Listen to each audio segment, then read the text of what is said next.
Firstpost reports from the world's second largest continent. Hello, I'm Alison Lagrange. A very warm welcome from Durban, South Africa. We get you the news and the newsmakers from Africa. From elections to climate change to innovations and opportunities. As the world's attention shifts, we report from Africa, the heart of the global South. Join me every weekday live on Firstpost.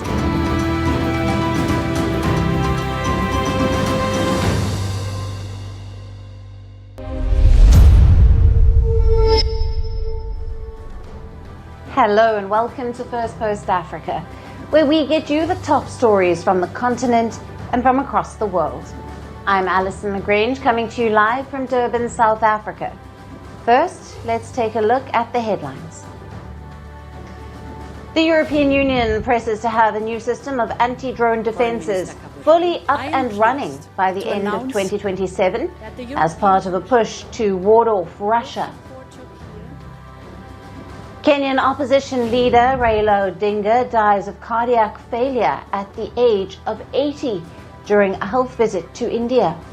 Kenyan President Ruto announces 7 days of national mourning for Odinga. A fresh round of border skirmishes between Pakistan and Afghanistan killed dozens of troops and civilians as clashes enter their second week. Singapore proposes legislation to set up a powerful new body that can compel social media firms to take down harmful posts, block access or remove apps to shield users from cyberbullying and other online abuse. And Malaysia's Football Federation appeals FIFA's decision to suspend 7 national team players who are accused of submitting false documents citing Malaysian ancestry.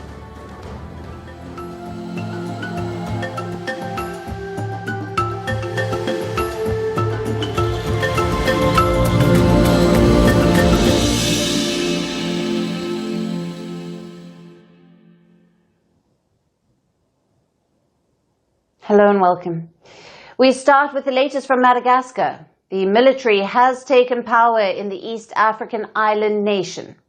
This after lawmakers impeached President Andry Rajoelina, who fled the country following days of anti-government protests led by Gen Z. The military says it will rule Madagascar for up to 2 years alongside a transitional government before organizing new elections. The army has dissolved all institutions except the lower house of parliament and the National Assembly.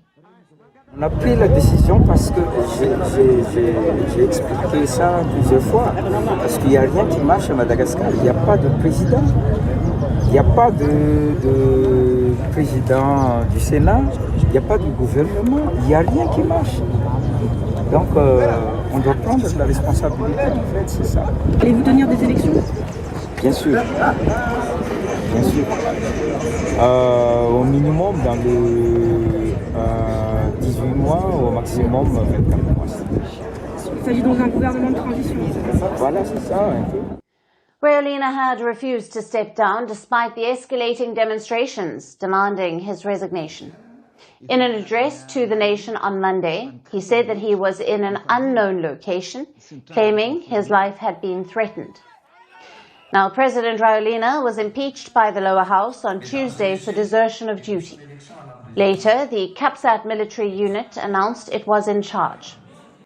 Mass celebrations erupted on the streets after the military's announcement. In the capital of Antananarivo, thousands marched, danced, sang, and waved banners denouncing Rajoelina as a French stooge. They criticized his dual citizenship and ties to Madagascar's former colonizer. They're really interfering with our personal affairs.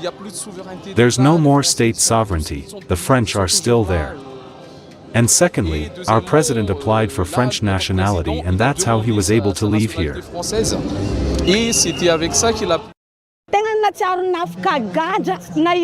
It feels like we've just been released from prison. We know very well all the harm he has done. I'm truly relieved that Andry Rajoelina is no longer in power. This is also a message to his successor. Learn from this and don't make the same mistakes.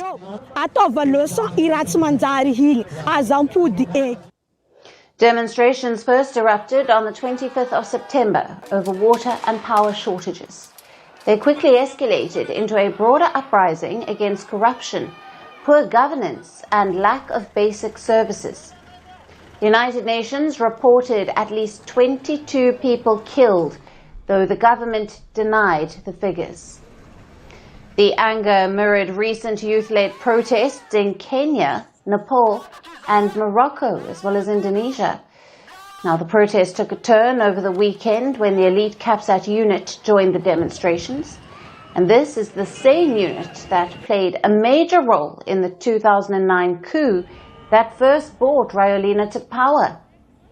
Rajoelina became the youngest head of state, coming to power at just 36 years of age.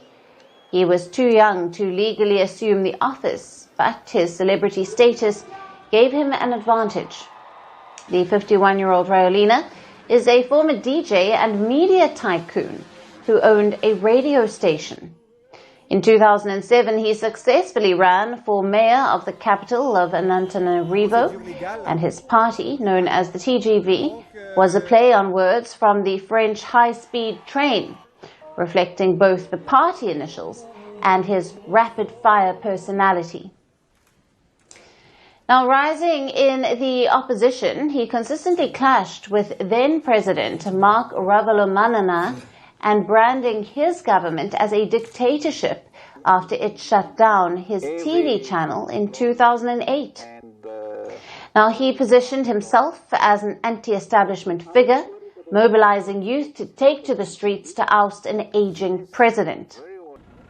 In 2009, the military backed him, toppling the then president and installing Rajoelina as the new leader.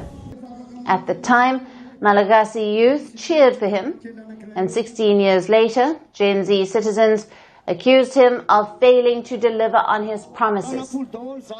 Public frustration has deepened under Rajoelina's rule. Now, despite rich natural resources, 3/4 of the country's 30 million people live in poverty.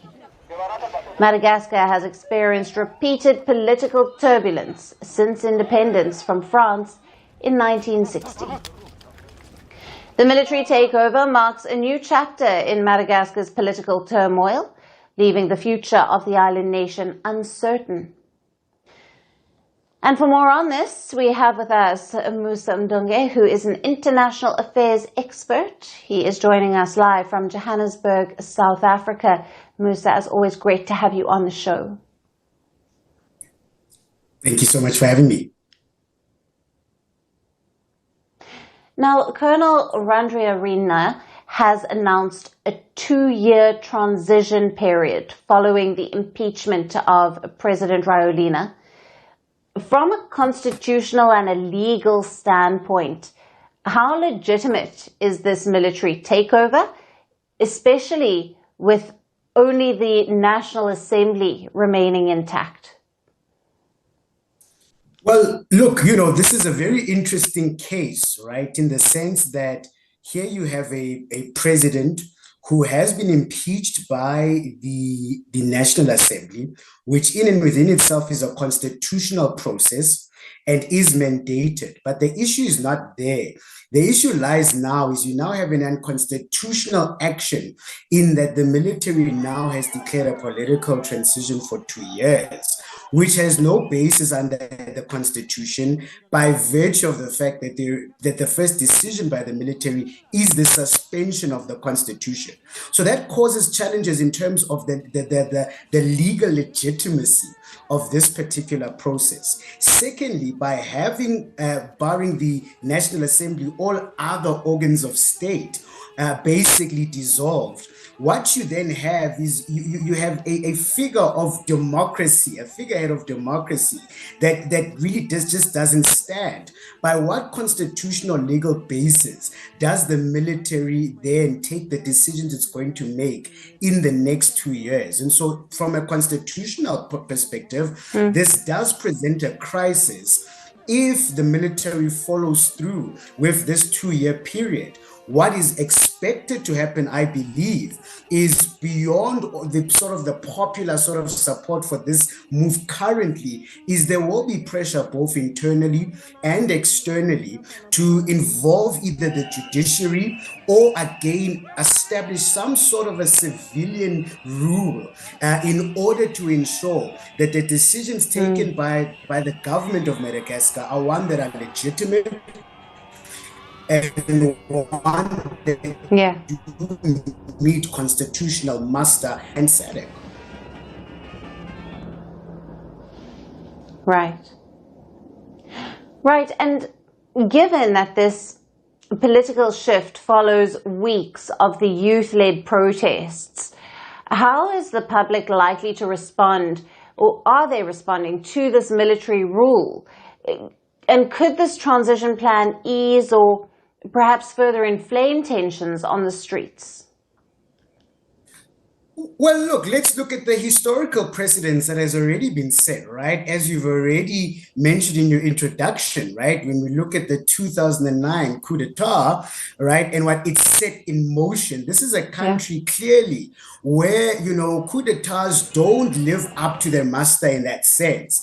And so the expectation is that while there's broad support, particularly from the Gen Zs at this particular moment, if the issues that brought them to the street initially are not resolved, we will find ourselves back here. The issues around service delivery, the issues around water, electricity, all of these matters are very key to the legitimacy of any either military or civilian power that is going to take over during this period. It really boils down to, will we have a government that meets the needs of the people? And so it is likely in this moment where there is no definitive civilian government, that there's a risk that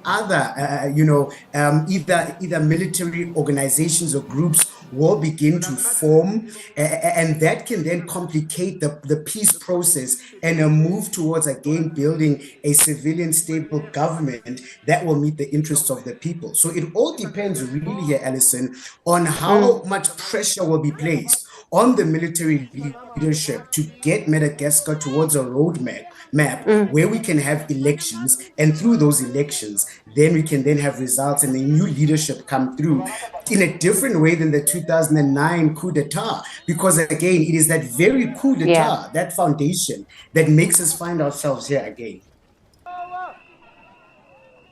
Right.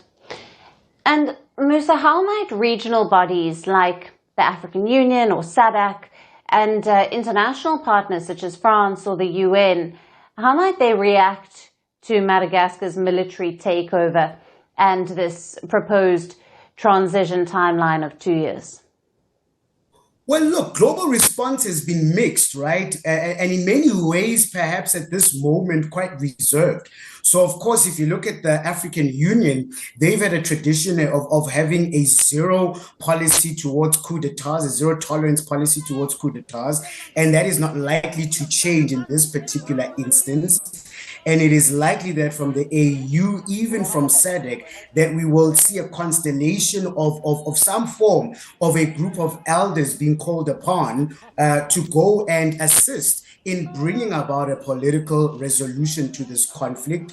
France's response has been critical in this particular period, given the fact that, President Rajoelina is of course sanctioned to be in France, but also France as a former colonial power has very much an influential role in this particular moment.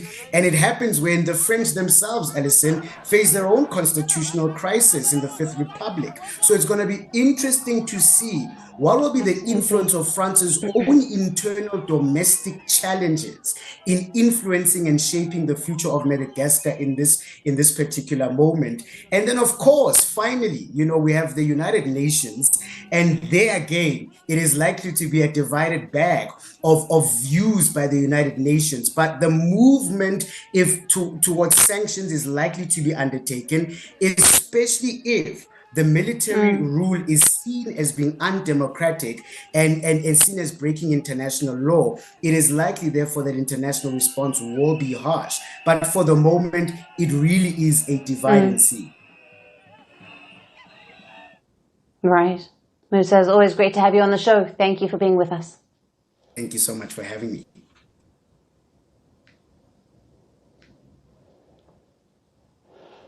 And staying on with the Gen Z protests in Africa, let's turn our attention to Morocco. Protesters have called for a fresh, peaceful protest to push for reforms in education and health sectors. The youth collective Gen Z 212 has been the driving force behind more than 2 weeks of near-nightly protests across the kingdom. The leaderless tech-savvy group has called on young Moroccans to take part in sit-ins over the weekend in cities across the country. Protests broke out in the kingdom last month after the deaths of 8 pregnant women during caesarean sections at a hospital in Agadir. The incident fueled public anger over the dire state of health facilities in the kingdom. Protesters have slammed the government for spending billions of dollars on the preparation of the 2030 FIFA World Cup at the cost of basic services. Morocco is also set to host the African Cup of Nations later this year.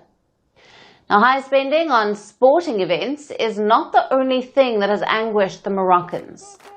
Public anger has also been mounting over the government's failure to provide assistance to survivors of the deadly 2023 earthquake. We claim our rights to education and healthcare. These are rights, not privileges. We have no use for stadiums. And when you look at the residents of House who have still received nothing, but the stadium was built and completed quickly. In my village, near Tarudin, we have neither a hospital nor a pharmacy. Moroccans have also criticized the government for the poor state of the education system, alleged corruption and misplaced priorities. The protest came to a pause last week ahead of the address of the King Mohammed.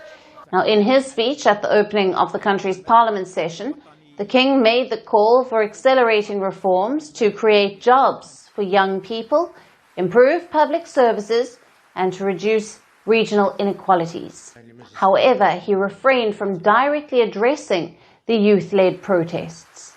There should be no contradiction or competition between major national projects and social programs, as long as the goal is to develop the country and improve the living conditions of citizens, wherever they may be.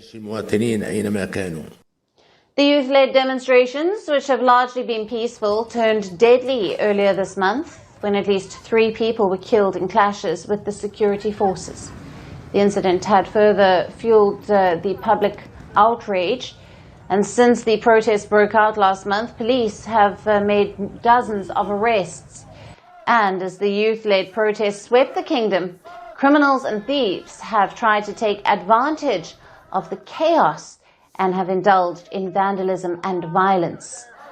The youth collective behind the protest has distanced itself from such incidents, urging protesters to push for reforms peacefully.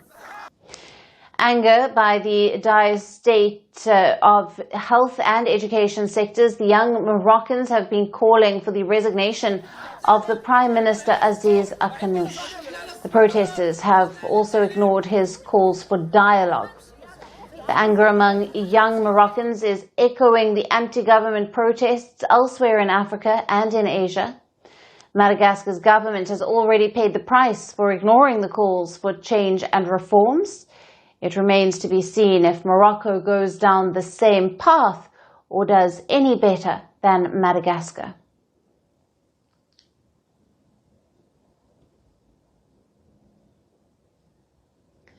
And moving on, let's turn our attention to the latest on the US-Ghana deportation deal, which has been marred by controversies. A Ghanaian rights group has filed a lawsuit against President John Mahama's government to block the arrangement. In its lawsuit, the group named Democracy Hub has claimed that at least 42 people have arrived in Ghana since early September, with the most recent flight arriving on Monday carrying 14 West African nationals. Last month, President Mahama announced that Ghana had struck a deal with the US to accept deportees from West Africa. Since then, his government has faced intense backlash, and the latest lawsuit highlights the growing opposition against the deal. The rights group has made some major allegations in its lawsuit. First, that the deportation deal was unconstitutional because it wasn't approved by the Ghanaian parliament. Second, the agreement might violate conventions that forbid sending people to countries where they could face persecution. Reportedly, a bisexual Gambian man was sent by Ghana to his home country, which criminalizes same-sex relations. Third, the group has also raised questions over the military detention of civilian deportees. Reports suggest that deportees from the US were kept in a Ghanaian military camp in harsh conditions, and some of them were later dumped into neighboring Togo without documents. The group has urged the court to declare such treatment of deportees as unlawful. Now, initially, when the deportation deal was announced, Ghana said that it had nothing to gain from the agreement and that the deal was not a promotion of President Trump's immigration policies. But last week, the Ghanaian government made a U-turn by admitting that the country was taking in expelled individuals in exchange for the lifting of US visa restrictions. They said, okay, you have come to us with what you want. You want us to reverse the visa restrictions.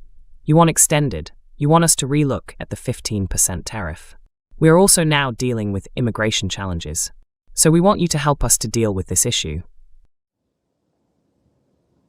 The Trump administration reversed its visa restrictions on Ghanaian nationals last month. Ghana's deportation deal with the US is part of President Donald Trump's crackdown on immigration, which is in line with his America First policy. The Trump administration has struck deportation deals with at least 5 African nations. In July, the US sent the first group of 5 deportees to Eswatini. Since then, the US has also deported dozens of migrants to South Sudan, Rwanda, and Ghana. Though the Trump administration has a similar agreement with Uganda as well, no deportations have been announced yet. Now, coming back to the US-Ghana deportation deal, the lawsuit filed by the rights group has further heightened tensions in the country. What will be the fate of this controversial agreement and that of the deportees being sent to Ghana? Now that remains to be seen.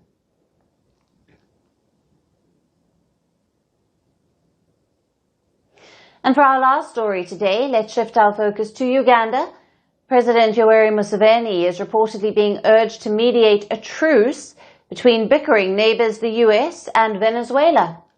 Now, according to the local media reports, Museveni is being asked to use his position as chair of the non-aligned movement, or the NAM, to channelize the international support for peace and restraint. Museveni held the position last year. NAM, which is a 120-nation member group, is not formally aligned with or against any major power bloc. The call was made by one of the observers for the Venezuelan election held in July. Now, holding a press briefing at the Venezuelan embassy in Kampala, John Ndaberano, who oversaw the presidential election, said that the NAM chairman, Museveni, has a major responsibility to ensure peace and to oppose the alleged unilateral aggression. Now, he urged the government to mobilize NAM member states, the African Union, and the East African community to seek the cessation of alleged hostilities and the withdrawal of American warships from the Caribbean. And he also raised the CELAC Peace Proclamation of 2014, which calls for Latin America and the Caribbean to remain a peace zone. The Ugandan Observer called out what he described as an alleged looming act of military aggression by the US, adding that it threatens regional stability and violates international law. Condemning the US action, he said that the American operation follows the playbook of wars in Iraq and Libya, and he urged African nations not to remain silent, adding that aggression against a sovereign country is never justified. The remarks coincide with American strikes in the waters off Venezuela. Now, the US struck a small boat accusing it of carrying drugs. President Trump said that the strike killed 6 people. The attack marked the 5th such deadly strike in the Caribbean since September. Now, the Trump administration justifies these strikes as a crackdown on alleged drug traffickers. It has increased military and political pressure on Venezuela, deploying at least 8 warships, 1 submarine, and F-35 aircraft to Puerto Rico. The Trump administration has also accused Venezuelan President Nicolas Maduro of narcotics trafficking and has doubled its bounty on him to $50 million. The US has accused Maduro of working with drug cartels to smuggle fentanyl-laced cocaine into American soil. Now, Venezuela has denied these charges. The Venezuelan ambassador to Uganda called the sanctions imposed by the US as unilateral and illegal.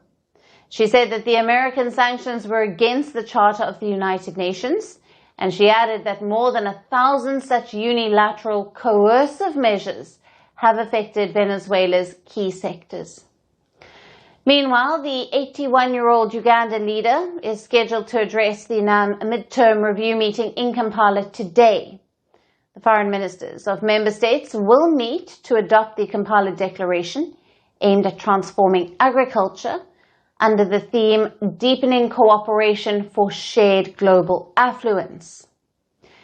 Will Museveni use this summit to raise the growing US-Venezuela tensions? Now that remains to be seen. And that's it on the show for today. We'll see you again tomorrow at the same time. Thank you for watching, and goodbye.